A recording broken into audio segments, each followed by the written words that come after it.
Hello, everybody. Welcome to the Alex Cuesta Daily Show. How is everybody doing today on this beautiful Thursday, February the 3rd, 2022?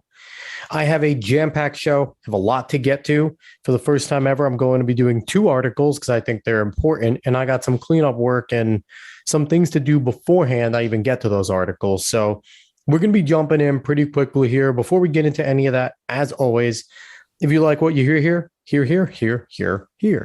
like, share, follow, subscribe, rate 5 stars wherever you are, and spread this word of mouth. Tell people that this is a great show. Your shares, your word of mouth, all that matters in the long run for getting this show more popular and spreading more information, getting more articles, getting more news out there, because not everybody has the time to sit down and read articles. Things are hectic, but a lot of times people are finding the time to throw a headphone in and listen to something. So this is a way for me to provide news. I feel like there's a lot of places that provide a lot of snippets and it kind of works in their favor. They throw a snippet out there, they make their point, they move on. I read them in full because I think it's important that you hear them being read in full. So we're going to get going right away. I have some cleanup work to do. If you listen to the Alex Cuesta show yesterday, with my brother David, we were talking about the Freedom Convoy in Canada, and he mentioned something that he thought the GoFundMe page had been frozen, and indeed it did. I found the Fox News article on it. John Brown wrote it. GoFundMe freezes Canadian Freedom Convoy page after it raises $10 million. I think it officially raised $10.1 million. And their reason was the fundraiser is currently paused and under review to ensure it complies with our terms of service and applicable laws and regulations. Our team is working 24/7 and doing all we can to protect both organizers and donors. Thank you for your patience. So we've seen this before. We've seen that GoFundMe has held the rights to freeze basically political combatants as they want to. They're not going to freeze anybody on the left, but if you're considered on the right, they're going to freeze you. They freed Kyle Rittenhouse's page to raise funds for his trial to pay for his lawyer. They're freezing this one because this is a right-leaning movement. This is very badly veiled. And I don't want to hear the libertarian, oh, they're a private company. They could do what they want. Agreed. I guess they can, but it's still wrong. And it's not a secret. They keep this as good of a secret as YouTube and Twitter and Facebook do, and who they choose to take off and censor. So yeah, it's confirmed. They did freeze it. So we'll see where it goes from here. But they did freeze it. Hopefully they reopen it because it's a lot of money that these people are going to need because there's going to be people trying to sue them and things like that. So as long as the money's going towards the right place and going towards where they say it's going to go towards, that's all that matters. On to the next bit of cleanup. As we all know, I have been monitoring the IRS and ID.me, their cooperation and what's going on. The last report that I saw that I read is that the IRS is searching for an alternative, but there is still a chance that the deal goes down with ID.me.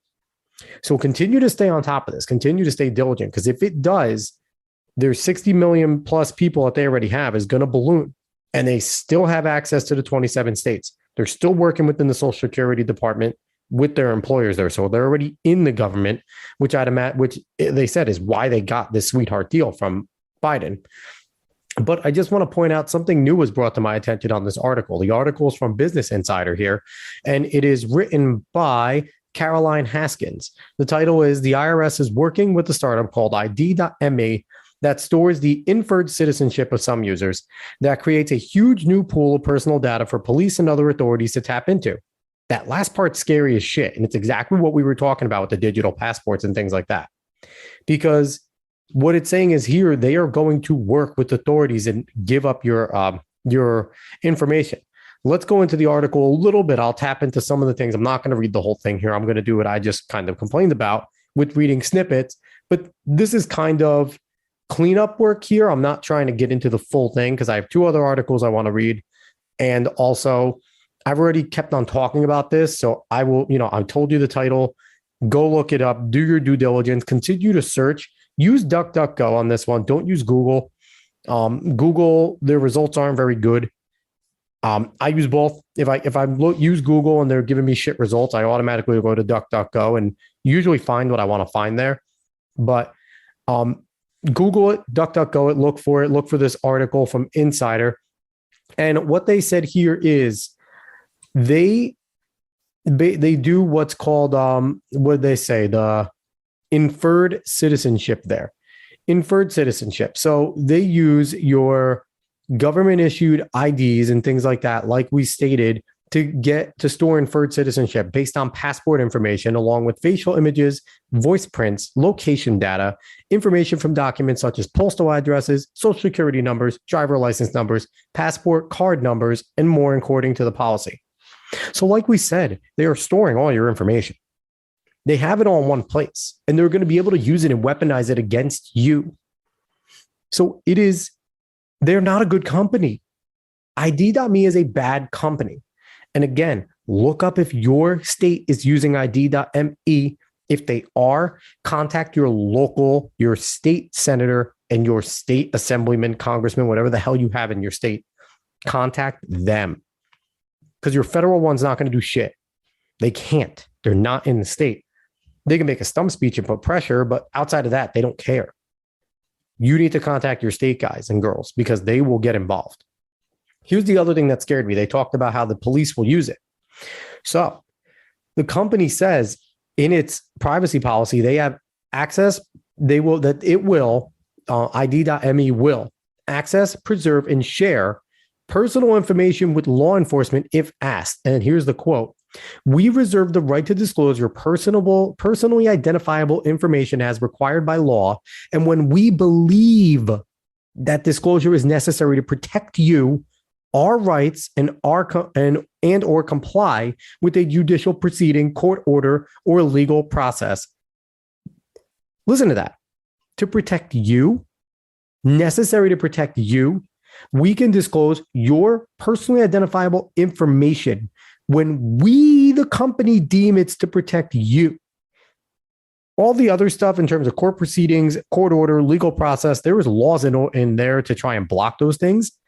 It has to be an extreme case normally for governments to let that out. But let's remind everybody, this is a third party. This isn't a government. They are not going to be held to the public scrutiny. The same things that public places do, that your government agencies will do. So they don't give a shit. This is a public-private partnership. This is fascism. We're going to have all your information. And if you don't do what we say, we are going to use it against you and we are going to deperson you. You're not going to be allowed to do anything. Because right around the corner is digital currency. There's articles searching on that. I'm trying to find a good one that's not a million years long. But America's looking into going into what is called, hold on, let me pull up what it's called real quick on here. CBDC, or central bank digital currency. It is a centralized digital currency. If ID.me gets into our federal government and then we go to CBDC, you're going to need to be showing your ID.me app to pay for shit. And if you are wanted for something, if you aren't having the right ESG score, environmental social governance score, if you are somebody that thinks wrong, has a wrong thing, Herbert Marcuse, repressive tolerance, if you're somebody on the left, okay, somebody on the right, fuck you. They will make sure you can't pay for things. This goes bigger than just your tax returns. So keep monitoring it. Keep monitoring it.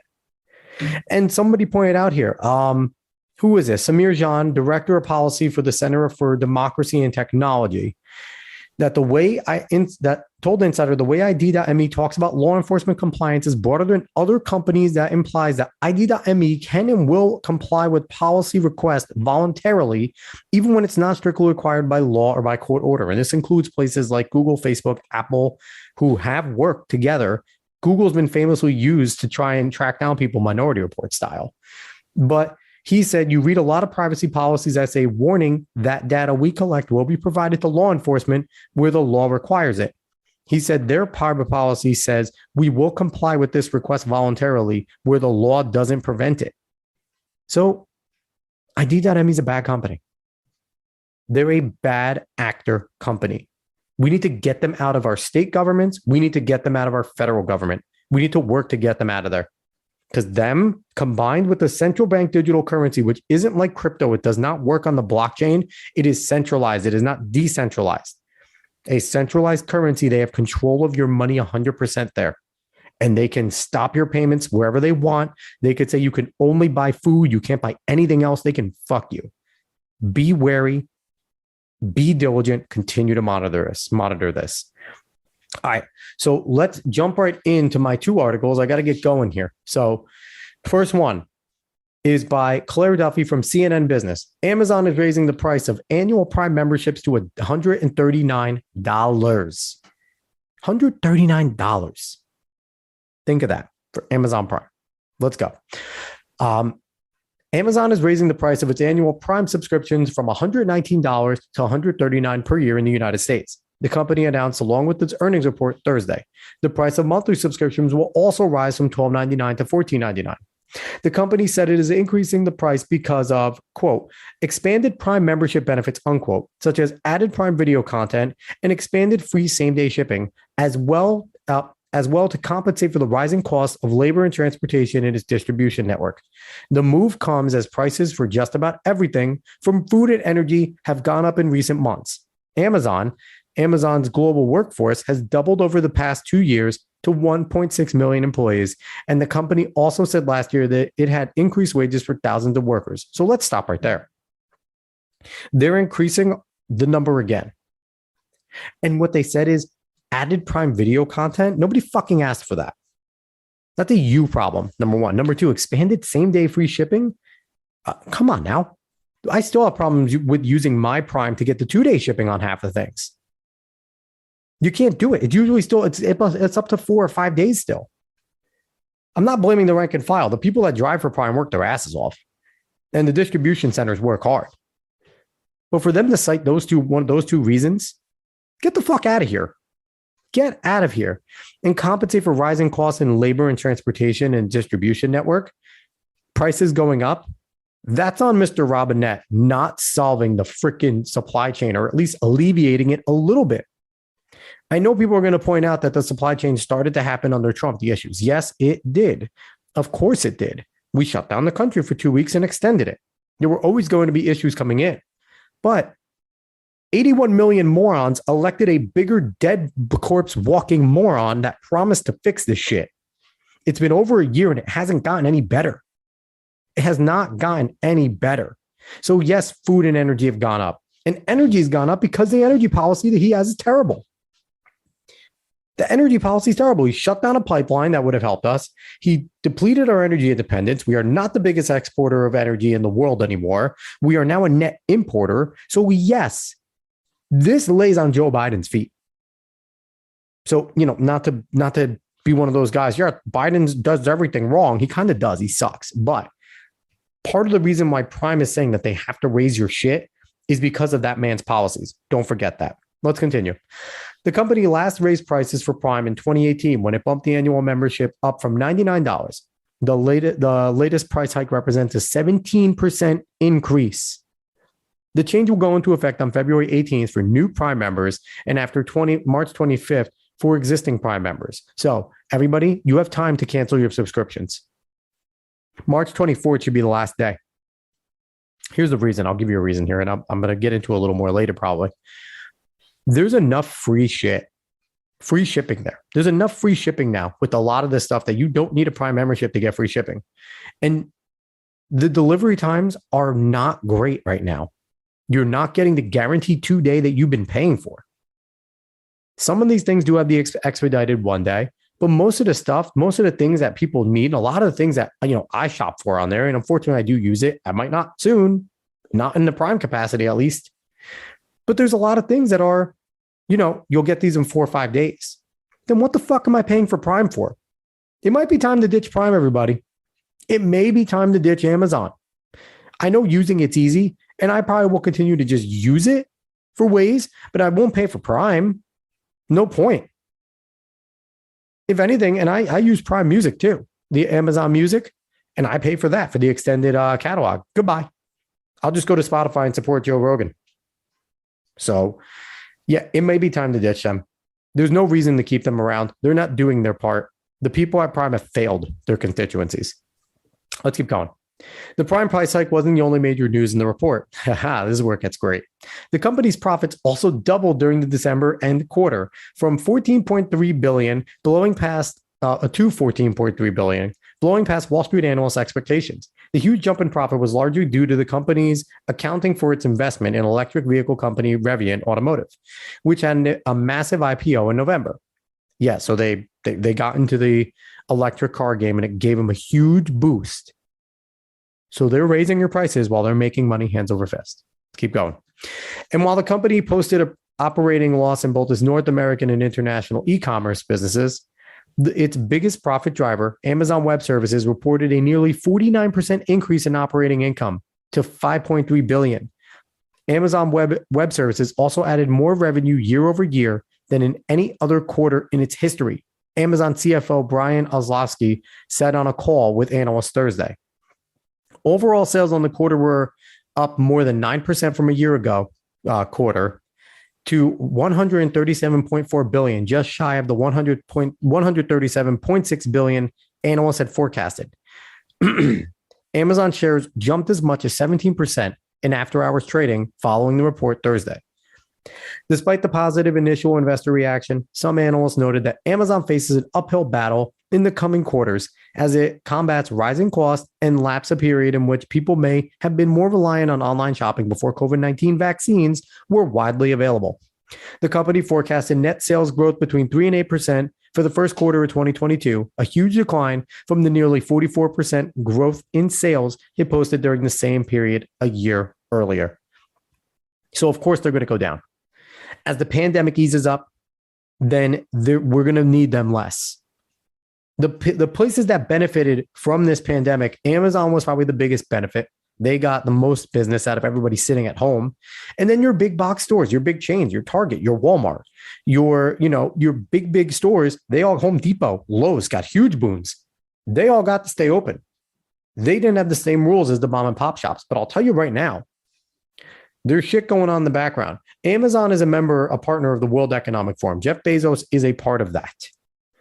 And again, what is the World Economic Forum? They are a one world government organization where the biggest elites, your business elites, your government elites, your big tycoons, your philosophers, your big scientists, they're all there. They're all there. In 2019, the leader, Klaus Schwab, introduced Xi Jinping, and then Anthony Fauci spoke after him. So that's the who's who that's there.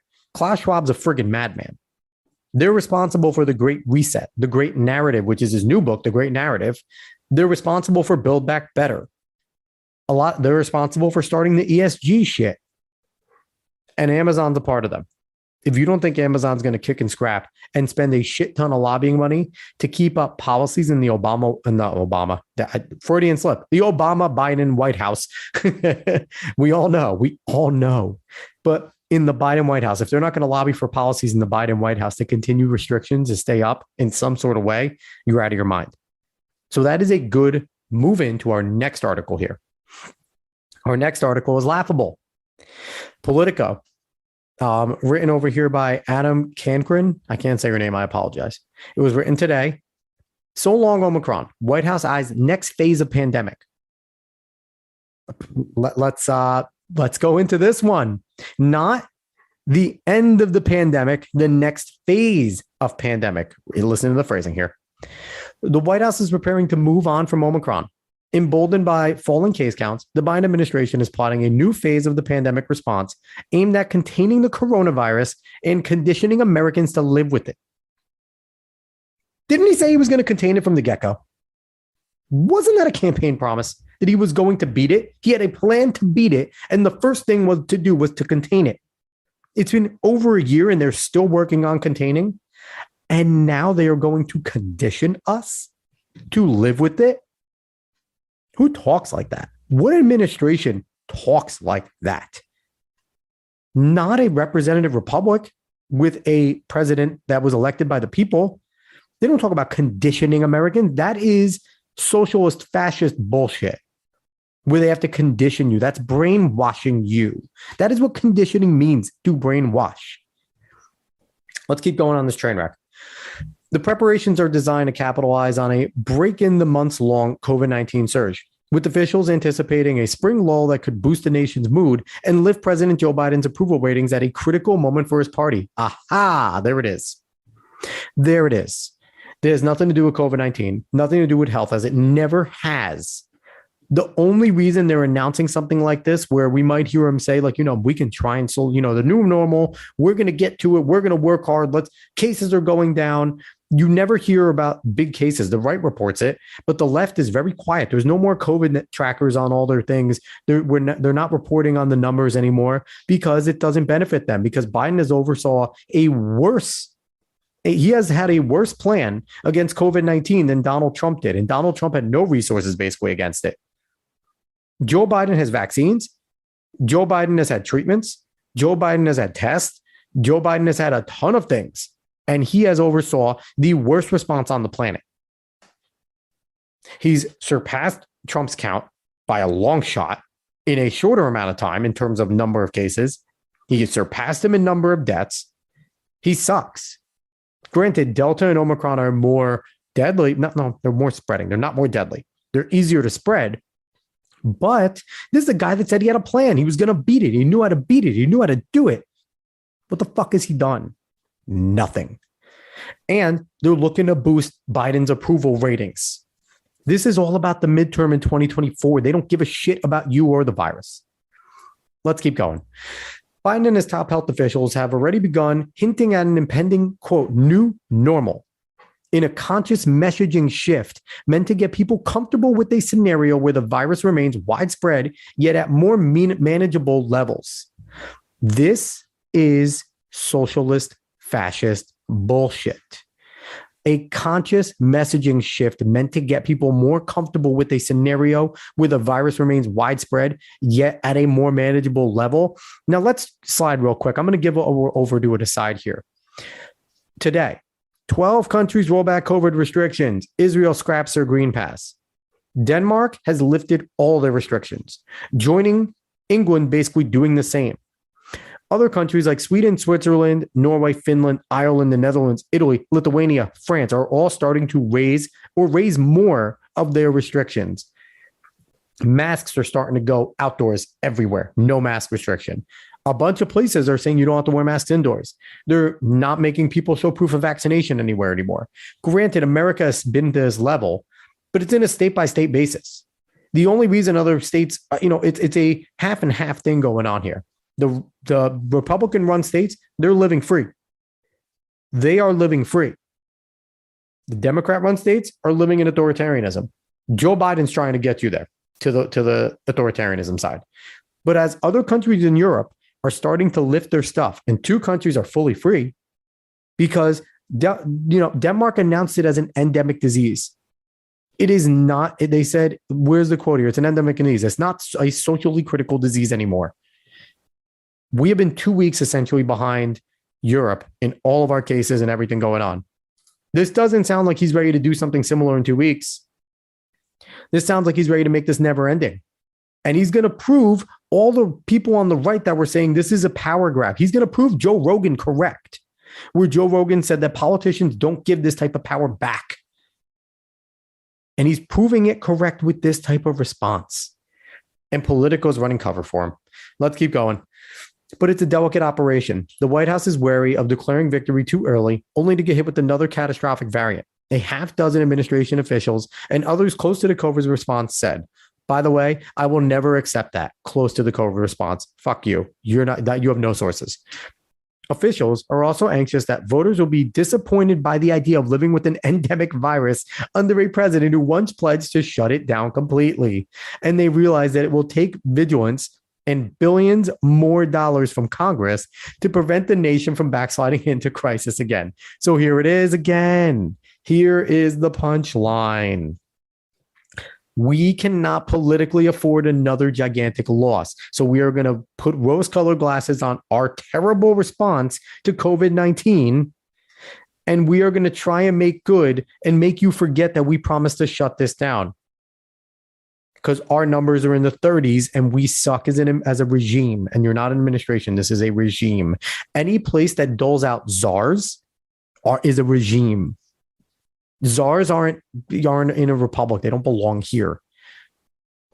Let's keep going.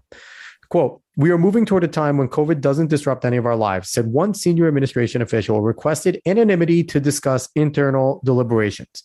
But in order to get people to view the pandemic differently, they have to feel differently about the pandemic.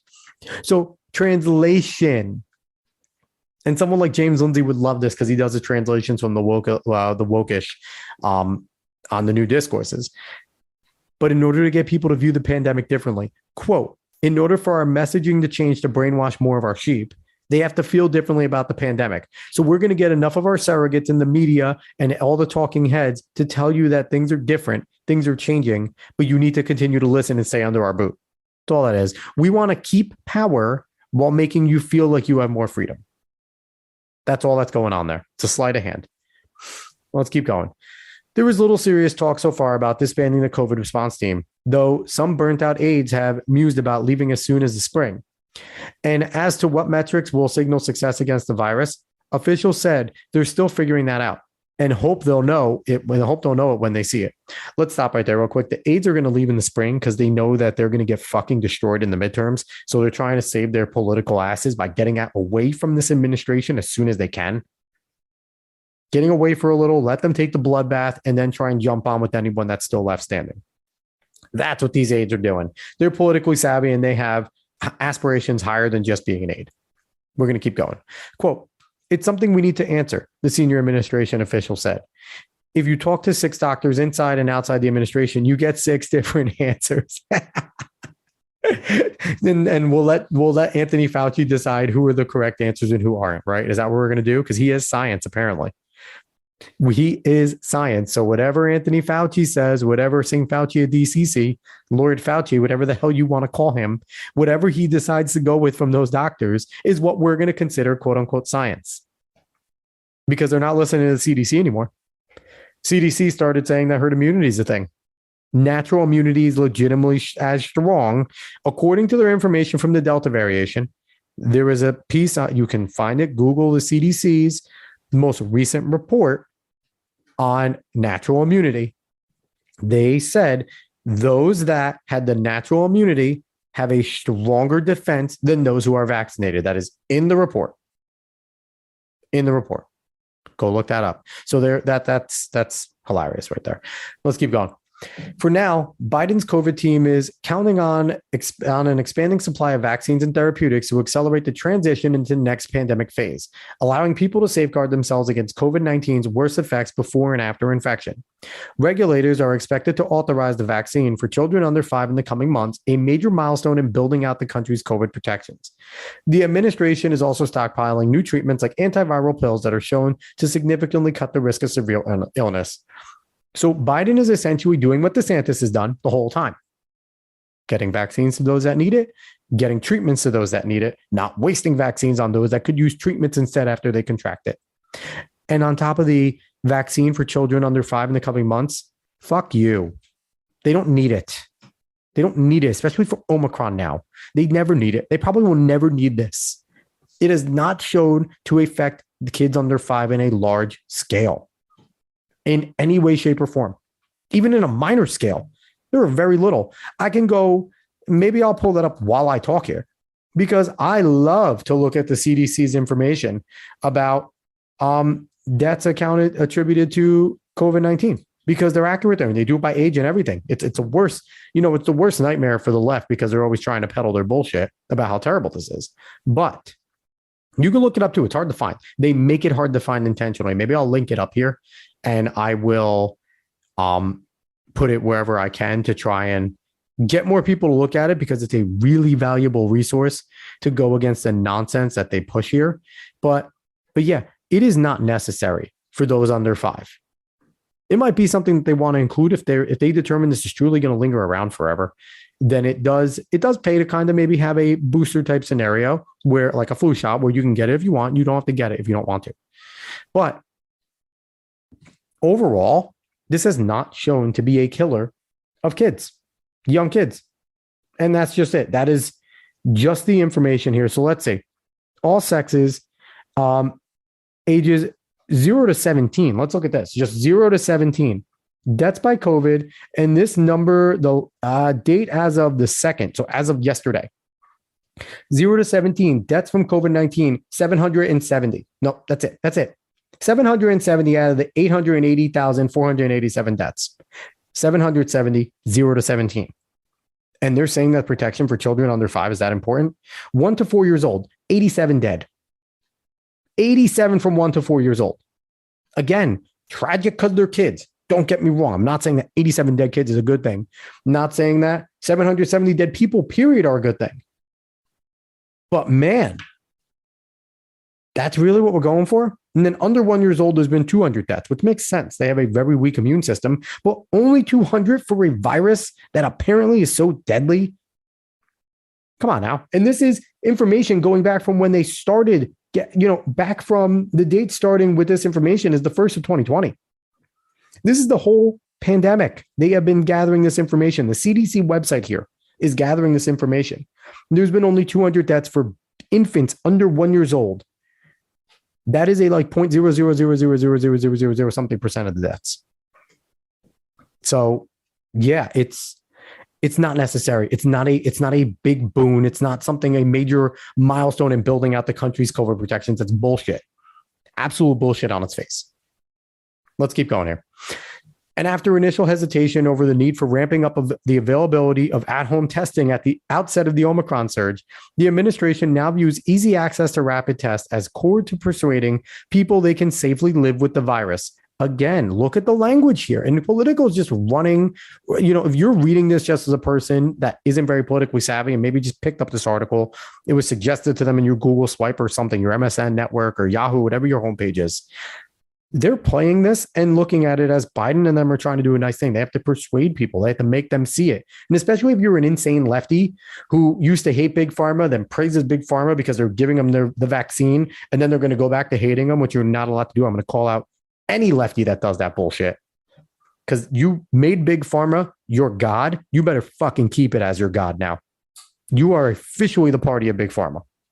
But persuading people they can safely live with the virus. Motherfucker, we could safely live with the virus right now. We don't have to be persuaded. Take off your mask and walk around. You are fine.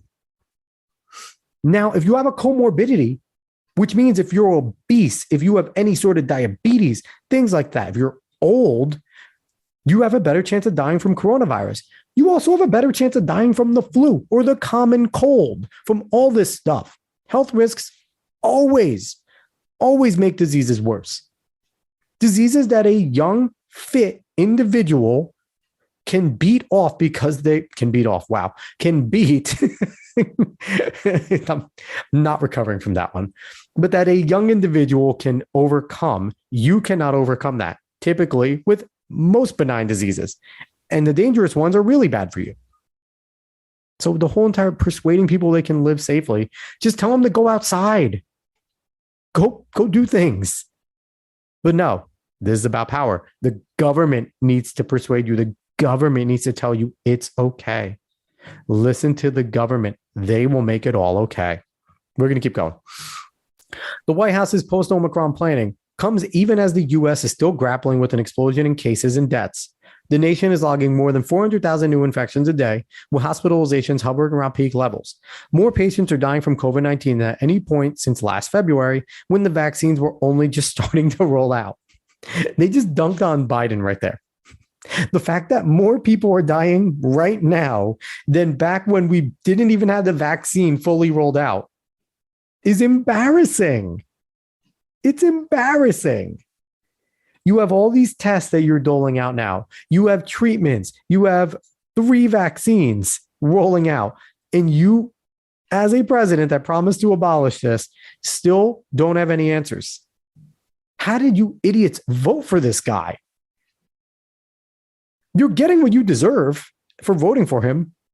Like all the the empty shelves, and it's not a myth. In here in Poughkeepsie, New York, I have empty shelves at my frequented Stop and Shop. So it's not a myth. All the empty shelves, all the raised gas prices. I can't talk in this episode, but all the raised gas prices, all that type of stuff is all because of this guy. Yes, COVID had a lot to do with it, but this is the guy that came in and said he was going to beat it and fix it. He has to be held accountable. He has to be held accountable. Let's keep going. The surge has exposed Biden's pandemic response team to harsh scrutiny over the belated distribution of tests and masks and further dented public confidence in the administration's competence. I don't know if it's competence or I don't know if it's intentional. Glenn Beck has been saying he thinks it's intentional for a long time, and it might just be. Let's keep going. Yet even as the U.S. enters the third month of its battle with Omicron, officials inside the administration have grown increasingly optimistic that the worst of the surge is over. The White House has clung to data showing steep drop-offs in Omicron cases abroad, a trend already playing out in parts of the U.S. hit first by the surge. The vaccines have held up against a new variant in the meantime, sharply limiting its risk for those who have gotten the shots. There's the propaganda. The vaccine has held up. It's done. What has it done? It hasn't done anything they promised. Besides, you have a less chance of dying. Okay. It's a really good pre-treatment. It's not a vaccine. This is not a vaccine we're dealing with, people. It's a solid pre-treatment. And I do recommend getting it if you want it. I'm not saying don't go get it, but don't let them play this up and say like it's doing its thing. They told us that we can't, if you get the shot, your chance of infection is very low and you can't pass it. What do you know? Plenty of people with the shot and the booster are getting it, and plenty of people with the shot and the booster are passing it. So get it if you want. It is an effective pre-treatment. You probably won't die or end up in the hospital if you have it. Just saying. I'm not against getting the treatment shot, but it's not doing what they say it does. Let's keep going. The U.S. vaccination rate still lags in comparison to other industrialized nations, further inflating the country's grisly death toll. Still, after what some aides described as perhaps the most fraught period of their pandemic response, there is a renewed hope that the White House can wrestle back control of the pandemic. Quote, all these things add up. When you step back and look at them, to us being in a very different place than when we were in February 2021, the senior official said, we have tools to protect people. Yeah, obviously you don't. People are still dying by a ton because you're an idiot and your response is terrible. Obviously you don't. The numbers don't say that you're right. And also, can we talk about the grisly death toll? We have said, God, my whole life, I'm 33 years old. Since I've been conscious, we are way too fat of a nation. We are way too fat of a nation. We are an obese nation. People in Europe come and walk around and say they never see more fat fucks in their life. You don't think that has had something to do with our death count? You don't think that has had something to do with it? You don't think that's had a lot to do with it? Obesity is a huge factor, is a huge comorbidity, and it is a big thing that kills people with COVID-19. If you are obese, number one, if you're severely obese, a good chance you're diabetic. Number two, it just attacks people worse that are obese because they don't have the same functions. Obesity is a bad thing. It is a medical issue. And it has been a severe comorbidity. And it's been a big one whenever they tell you, oh, healthy unvaccinated person dies. They were anti-vax and they passed away. You look at a picture of them, they're 300 pounds. That's not healthy. It's not healthy. So the grisly death toll, I really believe, has to do with one, people like Cuomo and terrible governors sticking older COVID-19 positive people in nursing homes and killing their elder population intentionally. And they all should go to jail for that. And number two, we're a fat fucking country and it went after us because we're fat. Let's keep going here. The shifting outlook has dovetailed with rising urgency over the need to reverse Biden's flagging approval ratings. With a legislative agenda stalled and economic record clouded by generational inflation, Democrats now view an improvement in the pandemic over the next few months as the party's only clear shot to boosting their midterm prospects.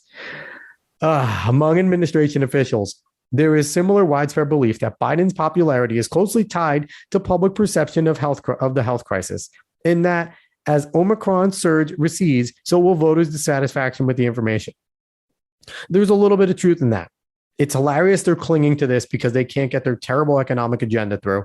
They can't get Build Back Better through. They can't continue to push their absolutely Marxist agenda through. So now they're clinging to the disease. And that is partially true because that is the sole reason why Donald Trump lost. Because the pandemic was hitting the worst during his time and the economy took a hit. And two things, when health and economy are bad, you're not going to survive that. That's just kind of, that's history. If there's a health issue, a major crisis that is unhandleable at the time, plus the economy is bad, you're kind of fucked. Right now, Biden still has a shitty economy, regardless of what they tell you. It is a bad economy. And the virus is on the upswing. There's more people doing what they want. Most people are just tired of the nonsense, and they see that Florida, Georgia, Texas, South Dakota are just fine. So they're like, why aren't we fine? In places like California, New York, New Jersey. But it's still enough of a thing. They're looking at the death count going, this moron said he was going to fix it. And I love to remind everybody, the man said he was going to cure cancer on his campaign trail twice. We're in year 2, and I haven't even heard him talk about his cancer treating plan. So let's hold back to accountable too. The moron said he was going to cure cancer. Hold him there. But he said he was going to solve this. He said he was going to eradicate it. And there is nowhere near, there's no sign of him even being close to that. So yeah, there is a tie to that. There is an inkling of truth to that. I don't know if he could dig out of it, but the fact that this is directly political might be the worst part about it. They don't care about their death count as long as they make it look rosy. Let's keep going here. The best political strategy is not to have it dominate the news every day, said Leslie Dock, a former Obama-era senior health official and chair of the Democrat-aligned group Protect Our Care. You want a felt experience in November where you're back to leading a normal life and you feel like the president's accomplished things and address the issues you care about.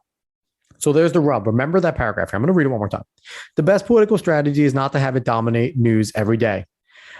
You want a felt experience in November where you're back to leading a normal life and you feel like it's the president's accomplished things and address the issues you care about. So start looking for that in messaging on the left-wing media, your CNNs, your MSNBCs, your New York Times, your WAPOs, your HuffPost, all those. Start looking for them to start telling you things are going back to normal. It may be a new normal, but it's going back to normal. And they're going to start encouraging people to go out and live their lives again, slowly but surely. Be cautious, but go do it. Be brave. Do the brave thing. Go out there. Still wear your mask to feel good, but don't be afraid. Go to that concert. Go enjoy that, but do it all before November. Because we want to make sure that when Biden stumps with these people at the midterms, he can say, look, folks, you're all back. People are back to work. You're back to going to concerts. I'm back to seeing 15 of you at my rally, and 7 of you are my staff. We're here. We're doing it. He wants to be able to say that. She gave away the game here. She gave away the game. Don't put it in the news anymore. So it's going to be out of the news as much. They're going to tell you to go back to living, and they're not going to cover COVID as much anymore. They're going to stop covering it. It is going to be a blip. You know what they're going to cover? They're going to cover the January 6th commission even more ad nauseum. They're going to cover what Donald Trump says. They're going to cover Truth Social when it comes out and how pervasive and how much of a threat to quote unquote democracy it is, even though we're not a democracy, we're a representative republic. But they're going to cover so many other things. They're going to cover what Mitch McConnell has to say, Lindsey Graham, Tucker Carlson said, what Joe Rogan's doing. They're going to distract from everything to get you to think that COVID is gone and it's okay and it's good. And I'm going to tell you, COVID is fine. You go out and live your life. Take your fucking mask off. Go live. It's done. Omicron is not bad. Omicron's contagious. It ain't going to kill you. If you're a healthy individual, you're fine. But when you see the messaging switch, remember that paragraph. This is where it's coming from. Last 2 paragraphs of the article here. Yet, even as it maps out the next stage, the White House has ruled out making a splashy show or major announcement regarding regarding a hard pivot back to normalcy. There was a fear among aides of repeating last year's July 4th Freedom from the Virus celebration, an event that turned politically disastrous weeks later when the Delta variant fueled a swift resurgence of the pandemic. And though it faces pressure to back off some of its more notable and onerous public health policies, the administration is also unlikely to drop its indoor masking recommendations, which are seen as among key tools for preventing new outbreaks. They're going to continue with the propaganda about masks. Again, masks don't work. Anthony Fauci is right about one thing. In the beginning of this whole entire thing, when he said masks are useless to prevent you from getting a virus, it is true. It is very true. Unless you are fit testing an N95 minimum every day or a more rigorous one, fit testing, proper sizing, proper fit testing, no facial hair, making sure there is no air in or out. You have a proper seal every day. every time you take off the mask, every time you put it on, and that you're not touching your face, not touching your mask, not adjusting your mask. If you are not doing those things and you're just wearing a cloth mask or a surgeon's mask, you're not protected. Not from something that's contagious. You're not protected, and you're not protecting anybody else. So again, propaganda. Find it, look for it. Officials instead describe plans for a more subtle shift over the next several weeks toward touting Biden's achievements in rolling out vaccines and treatments and emphasizing the everyday things that people can do again if they're vaccinated. An approach that multiple individuals familiar with the response described as an attempt to convince people that they'll soon be able to relax after 2 years ruled by COVID-19. So everybody, I'm going to announce right here, at the start of every show, we are going to mark how many cases are in the United States, how many deaths are in the United States, and what the plus is. We're going to do it up until the election and past it, because I'm done with this. They're going to tout his rolling out vaccines and treatments, emphasizing everyday things people could do again if they're vaccinated. So again, let's do us versus them. If you're vaccinated, you can do things. If you're not vaccinated, you're the freaking unclean. We don't want you in our society. And we're going to talk about his rolling out vaccines and treatments. So yeah, when you blocked monoclonal antibodies from Florida, citing that it doesn't work for Omicron, but newsflash, Omicron isn't still, the Delta variant's still around. It's not like it's gone away completely. Omicron's dominated. There's still people getting Delta. Let's keep going. Quote, we can really get much more active, less fearful, and a normal style of living, quote, if cases keep declining, said one of the people familiar with the response.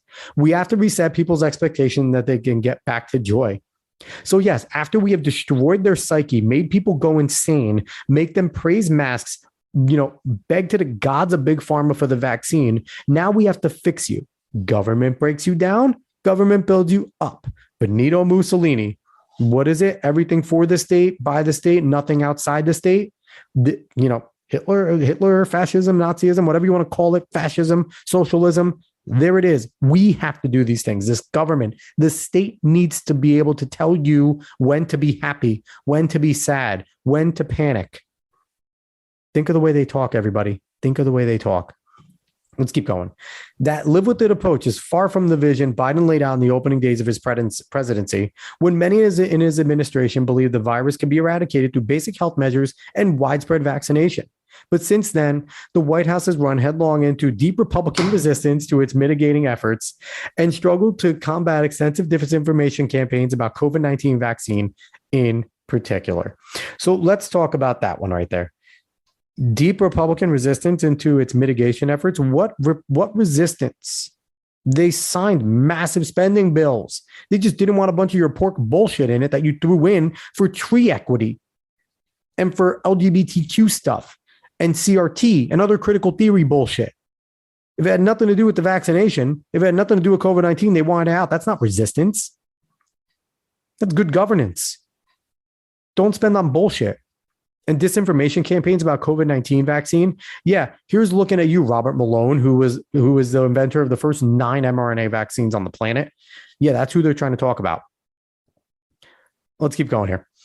Combined with its own testing and vaccine messaging missteps and a mutating virus, there is little remaining hope of stamping out COVID-19 for good.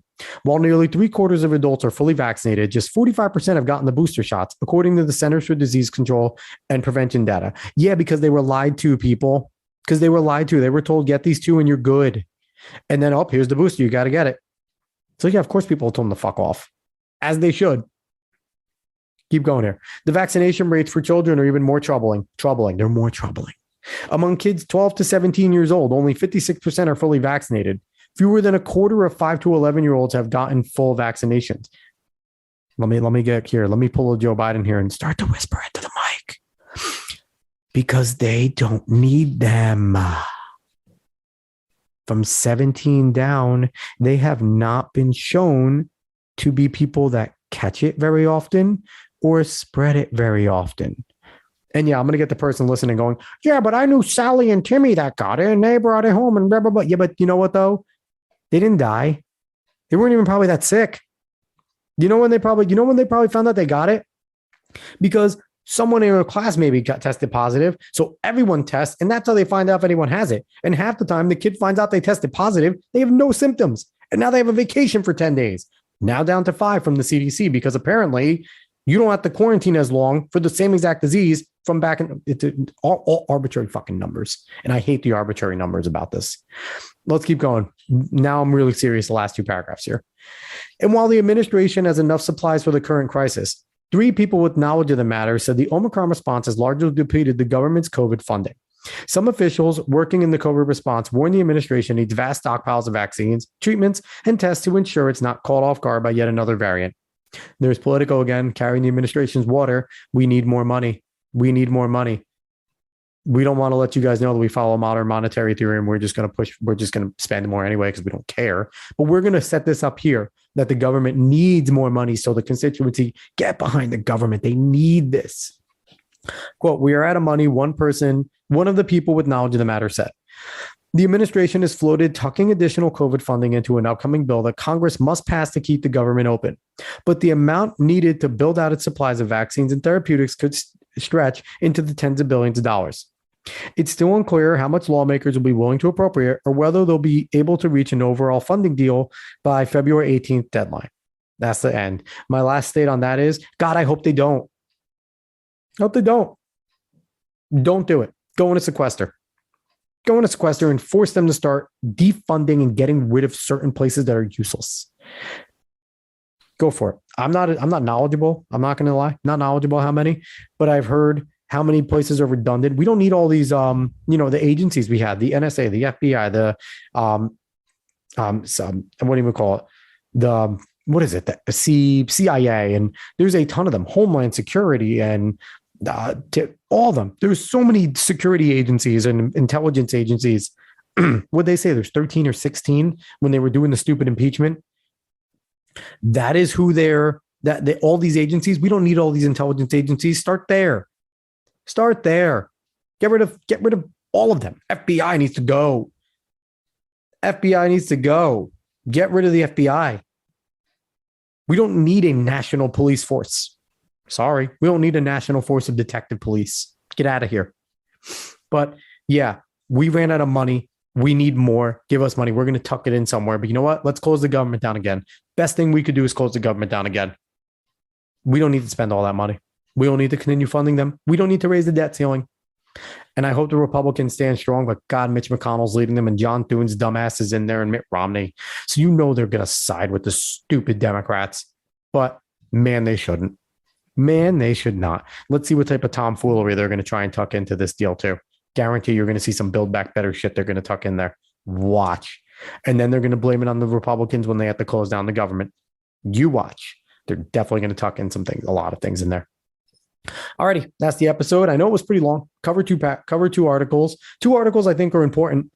Important to your pocket with the Amazon one, and then important with the way you live and what they're going to do and what they're trying to do now.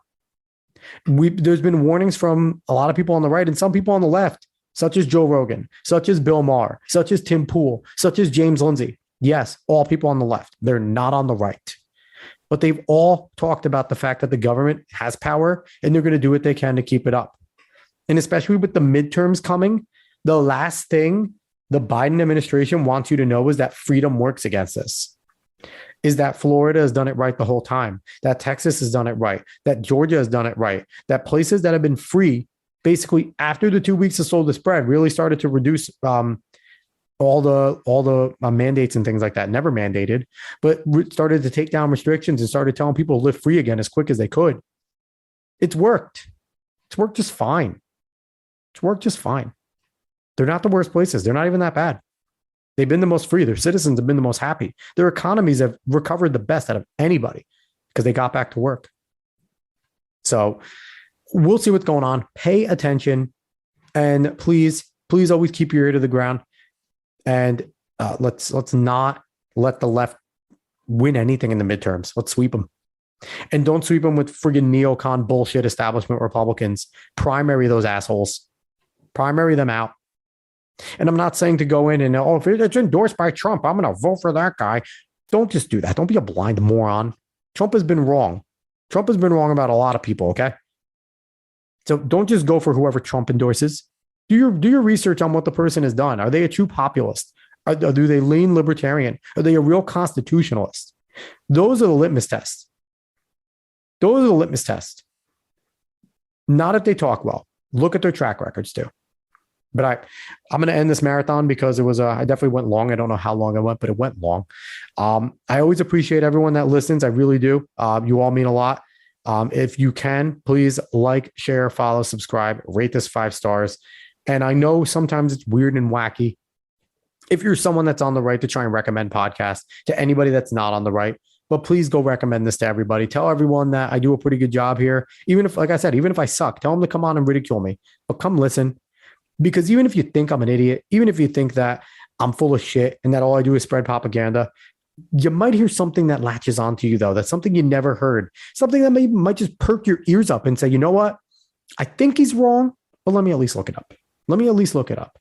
Let me at least go there, because I use CNN a ton. I use other places. I give my own shtick, but maybe it causes you to look something up and go, he was right about this one. Maybe I should talk about this more. So let's go for it. Let's keep getting this out there. And with that, I appreciate everyone for listening. Socials, go search the Alex Cuesta Show wherever you have a social media, and I'll be there. The show will be there. And please continue to watch yourselves. Continue to support freedom, fight for it, and call your state representatives if you're part of the 27 states that have ID me involved in it. Please do, because it is imperative we work on getting that out there. Can't control what Biden does. Enough idiots voted him in. Can control what goes on in your state with your state senator and your state representatives. So do it. All right, everybody. See you later. Talk to you guys tomorrow. So long.